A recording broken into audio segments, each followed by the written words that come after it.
오늘 우리가 읽은 시편 31편, 비교적 긴 절로 되어 있습니다. 내용을 쭉 살펴보면 본 시는 애가에 해당된다라는 것을 알 수 있겠습니다. 한 인생으로서 그가 처해져 있는 상황이 대단히 극한 상황 속에 처해져 있는 모습이 시편 속에 잘 표현이 됩니다.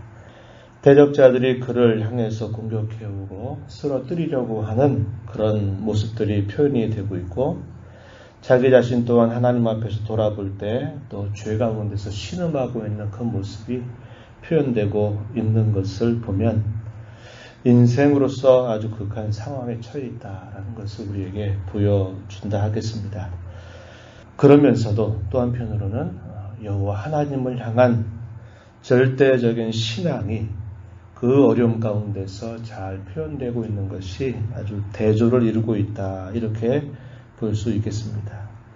인생으로서는 하나님 앞에 심히도 연약하고 또 부족하고 또 처절하지만, 그러나 하나님을 향해서 갖는 그의 의지하는 신앙, 절대적인 신앙이 얼마나 분명하게 드러나고 있는가 하는 것이 잘 드러나고 있습니다.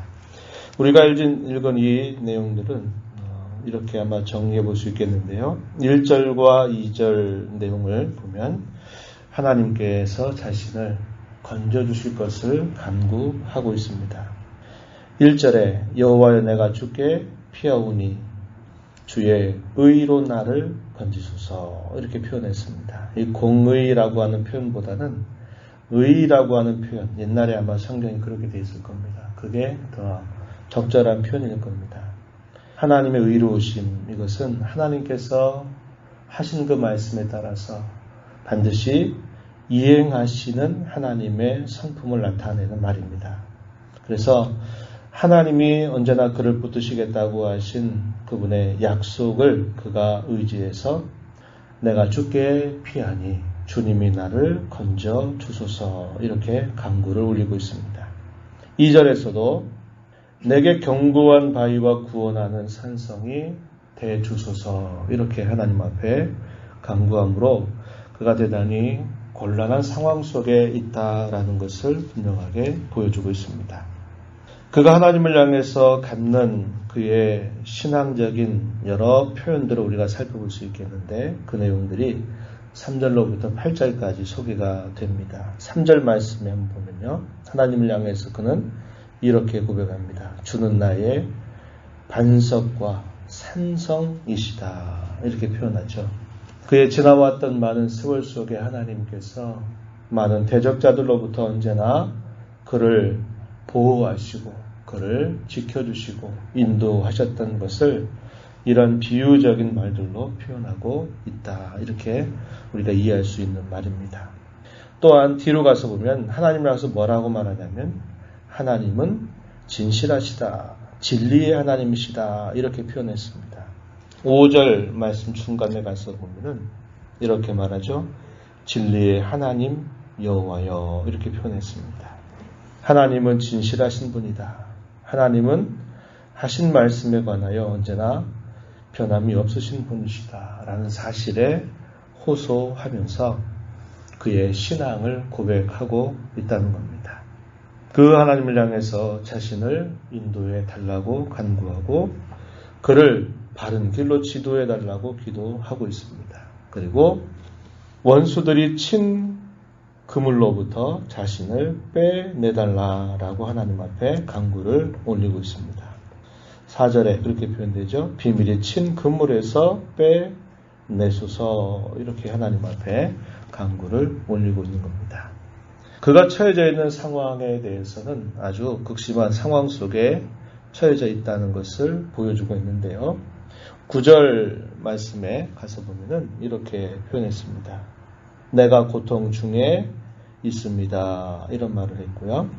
또 뒤에 가서 보면 내가 근심 때문에 눈과 영혼과 몸이 쇠하였습니다, 이렇게 말합니다.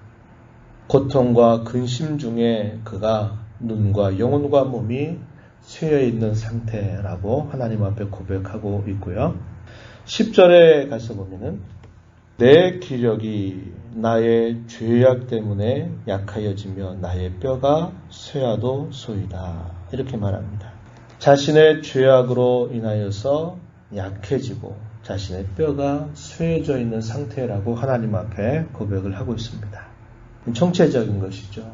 어떤 내용들을 보면 그가 하나님 앞에 까지 믿음으로 잘 지켜가는 그런 모습 속에 대적자들이 그를 공격해 오는 그런 내용도 있지만 오늘 우리가 읽은 이 시편의 내용에서는 대적자들은 끊임없이 자신을 삼키려고 하고 있는 상황이고 자기 자신 또한 연약함과 죄로 인해서 또 깊은 이런 슬픔 속에 사로잡혀 있는 그런 상황이다 하는 겁니다.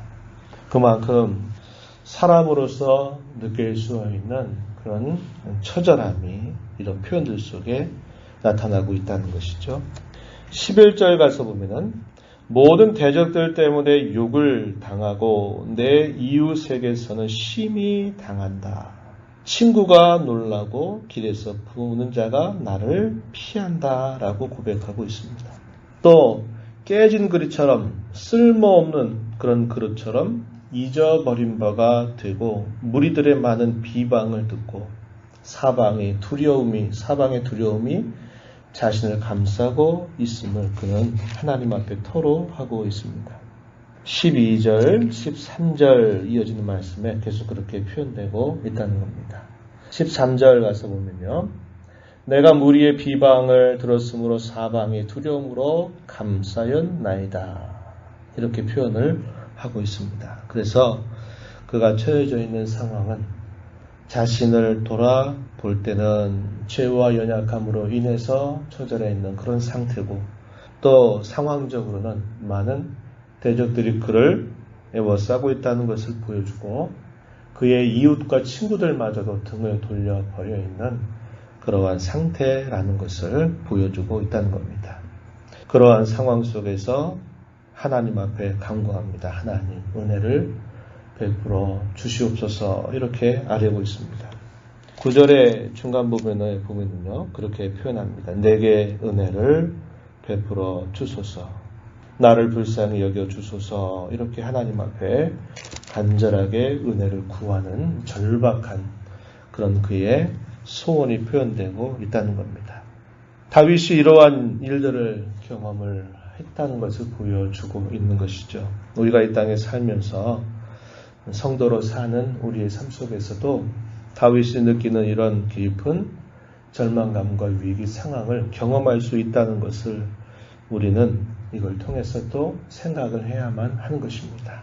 우리 자신의 연약함 때문에 또 우리의 주위에 있는 많은 여러 환경과 또 우리를 반대하는 많은 사람들에 의해서 이런 절박한 상황 속에 놓일 수도 있다는 것이죠. 그러한 상황 속에서 하나님의 은혜를 철저하게 바라고 의지하는 자세를 보여주고 있다는 겁니다.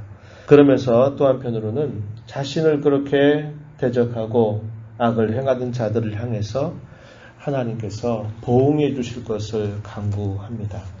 우리가 읽은 말씀 가운데 14절 한번 먼저 보시면요. 이렇게 시인은 하나님 앞에 고백했습니다. 여호와여 그러하여도 나는 주께 의지하고 말하기를 주는 내 하나님이시라 하였습니다.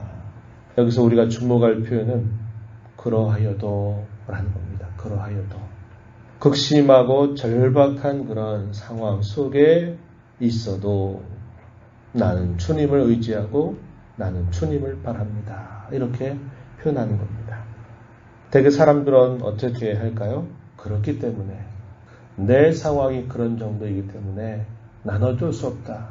나는 이렇게 하는 게 마땅하다라고 그래서 자신이 하고 싶은 대로 하는 겁니다. 왜 그렇게 합니까? 라고 물으면 한번 보십시오. 내가 처해져 있는 상황이 이렇게 절박한 상황인데 뭘 나한테 얘기합니까? 내가 이렇게 하겠다고 내가 한 겁니다. 내 처지가 되본다면 내 상황이 되본다면 당신은 나같이 안 하겠습니까? 라고 이렇게 반문할지 모르겠어요. 그러나 성도의 신앙은 바로 이런 가운데서 분명하게 드러나는 거죠. 그럴지라도 그럼에도 불구하고 내 상황이 이러하여도 나는 그로 인해서 더욱 주님을 의지하고 바랍니다. 이런 자세를 갖는 겁니다. 이게 소위 역설적인 내용을 우리에게 전달해 주는 것이죠. 바로 이런 일들이 결국 누가 참 신자인가를 구별해 주는 분기점이 되는 겁니다. 역설적인 것이죠. 그렇게 하면 안 될 것 같은데 그렇게 하면 되게 해주시는 하나님의 은혜가 있다는 것을 알고 신뢰하기 때문에 더 주님을 붙들고 주님을 의지하는 자세를 갖는 겁니다.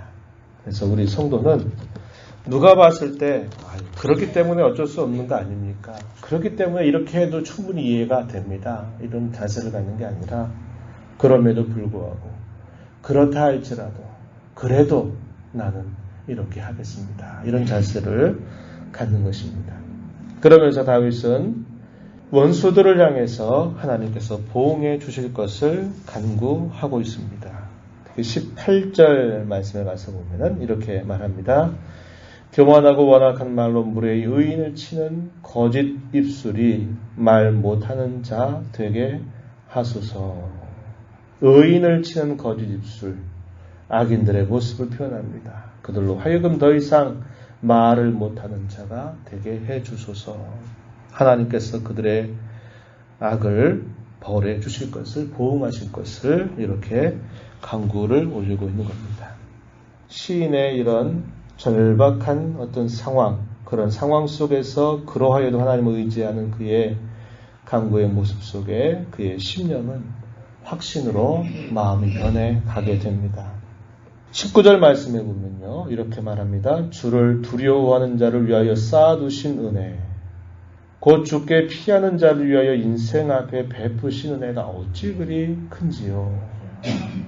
쌓아두신 주님의 은혜, 베풀어 주신 주님의 은혜가 어찌 그리 큰지 모르겠습니다.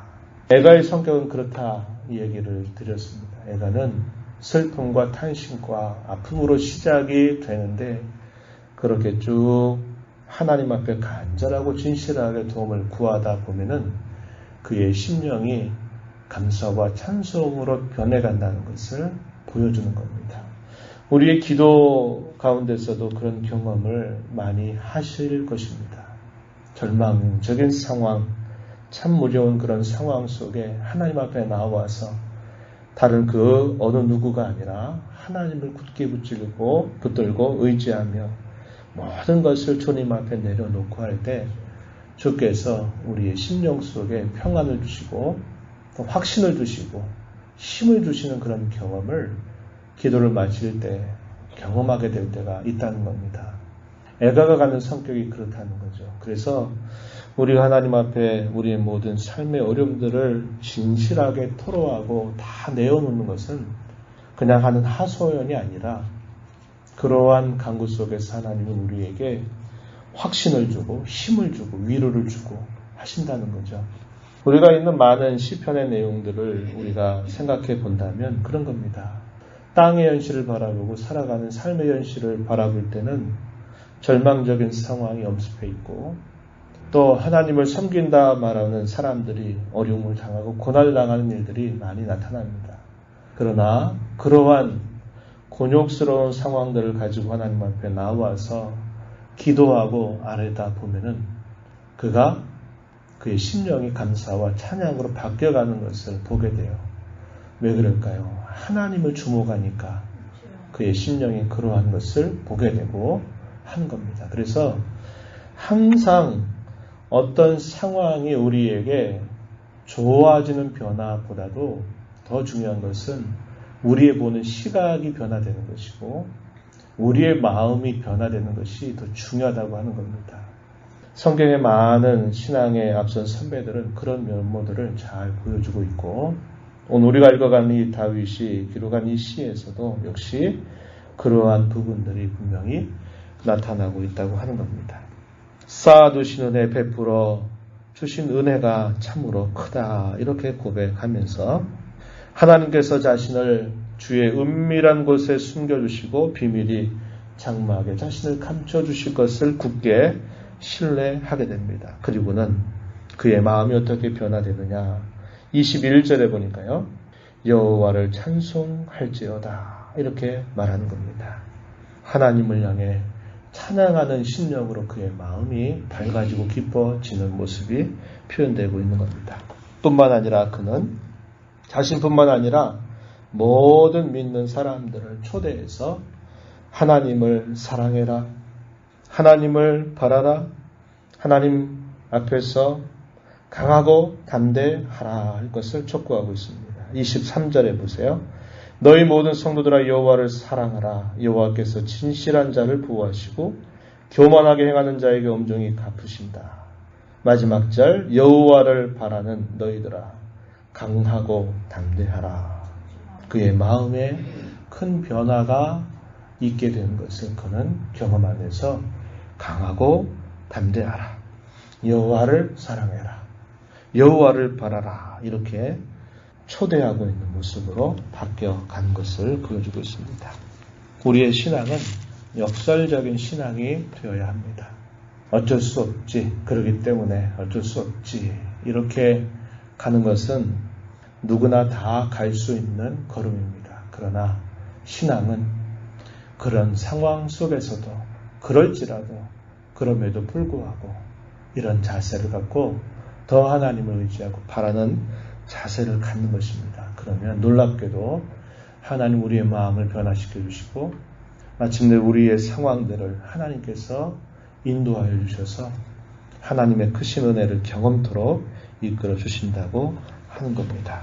이런 역설적인 신앙을 저희 가슴에 잘 품고 어려운 일 만날수록 더 주님께 붙여가고 주님을 바라는 자로 살아가는 우리 모두가 되기를 진심으로 바랍니다. 하나님 아버지 감사드립니다. 앞선 신앙의 선배의 고백들을 통해서 하나님을 섬겨 살아가는 저희들에게 있어서도 어떻게 하나님을 찾고 바라고 의지해야 될지를 또다시 교훈하여 주셔서 감사드립니다. 인생으로서 참 절박한 상황 속에 있음을 보여주었습니다. 자신의 연약함과 죄를 보아도 한탄스럽고 또 부끄럽고 괴로운 심정이 표현되고 또 그가 더 쓰러지기를 기대하는 많은 대적자들 그리고 가까운 친구와 이웃들조차도 외면하고 깨어진 그릇처럼 버림당하는 그런 어려움을 겪게 되는 상황 속에서 그러하여도 나는 주님을 더 의지합니다 라는 신앙의 자세로 하나님을 붙들고 또 붙드는 그의 모습을 잘 보여줍니다. 슬픔으로 고통으로 시작한 그의 기도는 하나님을 향한 확신으로 바뀌게 되고 찬송으로 바뀌게 되며 마침내 그의 모든 상황 속에서 건짐을 받는 놀라운 경험을 하게 되었습니다. 저희가 이 땅에 살아가는 동안 어떤 일들을 겪게 된다 할지라도 또 저희들이 스스로 죄로 인하여서 무거운 멍에를 치는 것처럼 보이는 상황일지라 할지라도 저희들은 오직 하나님 앞에 나와서 우리의 모든 심정을 토로하고 말씀드리며 의지하는 자로 살아가게 하시고 저희들의 삶을 언제나 이끌어주신 하나님의 선하신 손길을 늘 경험하며 더 하나님을 사랑하고 바라고 세상 가운데 강하고 담대하게 살아가는 복된 신앙의 걸음이 되게 하여 주옵소서. 은혜의 보호자 앞에 나와서 아버지의 은혜를 간절하게 구하는 당신의 귀한 종들을 용납해 주시고 이 시간도 간구의 귀를 기울여 주시며 기도 가운데 주님을 배우는 복된 시간이 되게 하여 주옵소서. 예수님 이름으로 간절히 기도하옵나이다.